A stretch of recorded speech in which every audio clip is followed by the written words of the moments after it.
আমার খোকা, আমার খোকা এসেছে।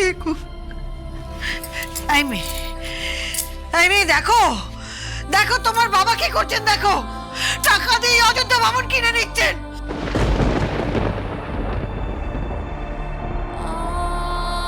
ড্যাডি, তুমি দাঁড়ান তরি দেবী, আমি আপনার স্বামী, আমি থাকতে আপনি কেন কাদা কাটবেন? ও তাহলে কাকিমা তুমি এখনো ছাপটা দাও। আর আপনি আমার কাকিমাকে 25 লক্ষ টাকা চেক দিতে যাচ্ছিলেন। আপনি জানেন উনি কার কাকিমা, কোন বাড়ির বউ? আমার কাকিমা পরেশ মুখার্জির স্ত্রী, জগন্নাথ মুখার্জির ভাইয়ের বউ, রঘুনাথ মুখার্জির কাকিমা। উনি মুখার্জি বাড়ির বউ, হরিপ্রসাদ মুখার্জির পুত্রবধূ, যিনি আমার দাদু। তাকে আপনি টাকা দিয়ে কিনতে পারবেন না। কিন্তু টাকাটা যে আমার চাই খোকা। তাই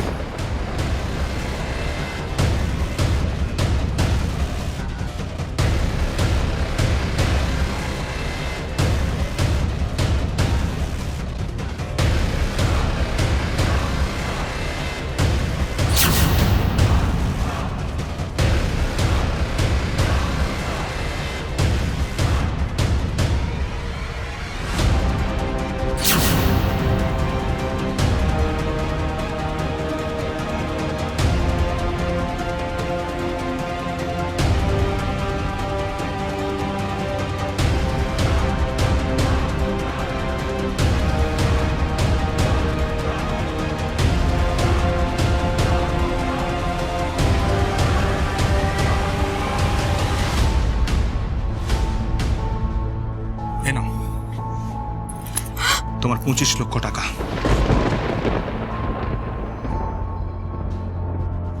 খোকা,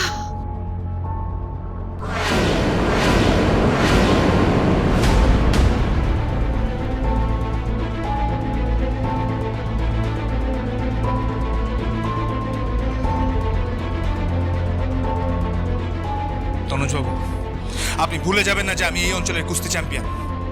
10-12টা ছেলেকে আমি আমার এক হাতে রাখি, আবার তুলে আচার মেরেও ফেলতে পারি। আপনাকেও আমি আচার মারতাম, কিন্তু দুর্ভাগ্যবশত আপনি তড়ি দেবীর দাদা।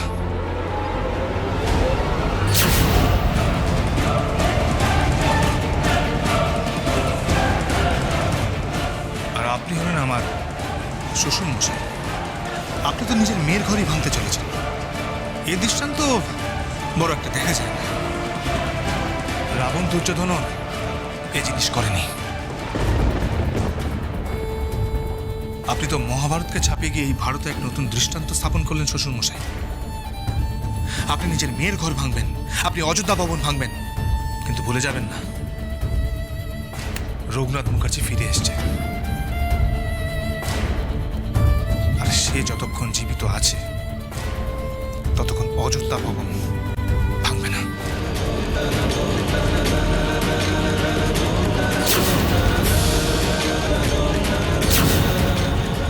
যাক বাবা, আমি আমার টাকা পেয়ে গেছি। দাঁড়াও কাকিমা,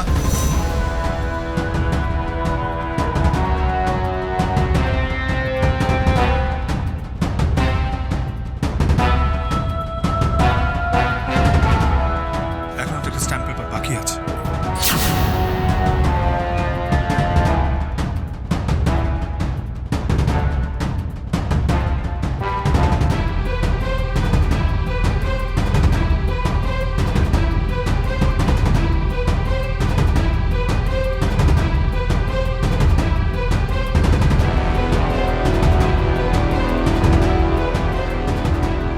এখন পুরো সম্পত্তি জগন্নাথ মুখার্জির। এই সম্পত্তির উপর তোমার আর কোনো অধিকার নেই।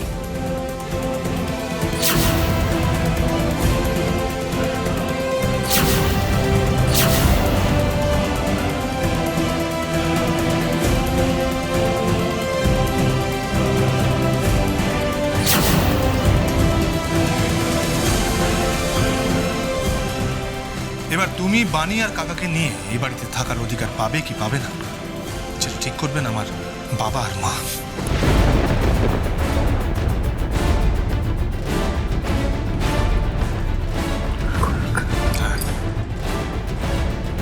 চান তাহলে তোমরা অবশ্যই এই বাড়িতে থাকতে পারো, কিন্তু এই বাড়ির ওপর তোমার আর কোনো অধিকার নেই কাকিমা। 25 লক্ষ টাকার বিনিময়ে এই বাড়ির তোমার অংশ বিক্রি হয়ে গেছে।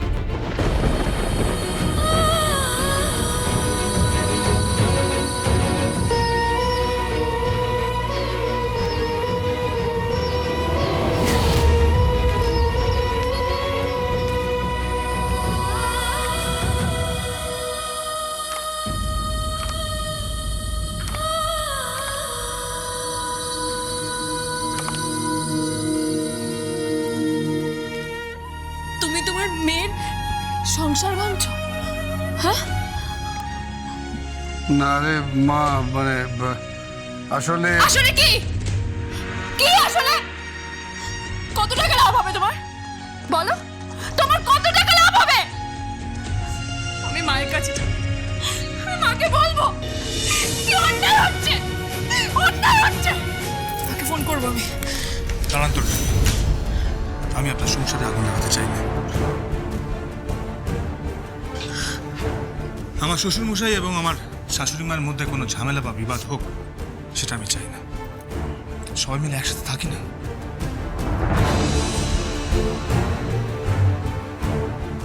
শ্বশুরমশাই, আপনাকে আমি আরেকটা সুযোগ দিলাম, আর আপনার ছেলেকেও আমি আরেকটা সুযোগ দিলাম।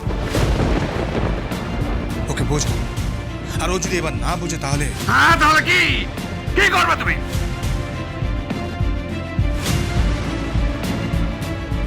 কি করবো সেটা আপনি ভাবতেও পারবেন না, কি করবো সেটা আপনি কল্পনাও করতে পারবেন না।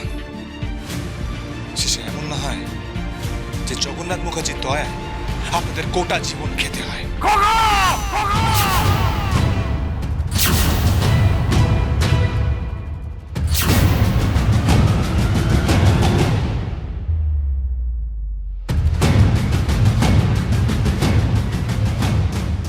খোকা, তুমি কিন্তু এবার মাত্রা ছাড়িয়ে যাচ্ছ বলে দিলাম।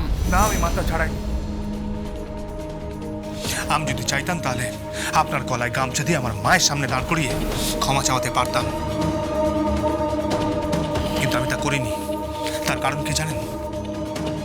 উপর দিকে থুতু ছেটালে সে থুতু নিজের গায়ে পড়ে, তাই সেটা করলাম না।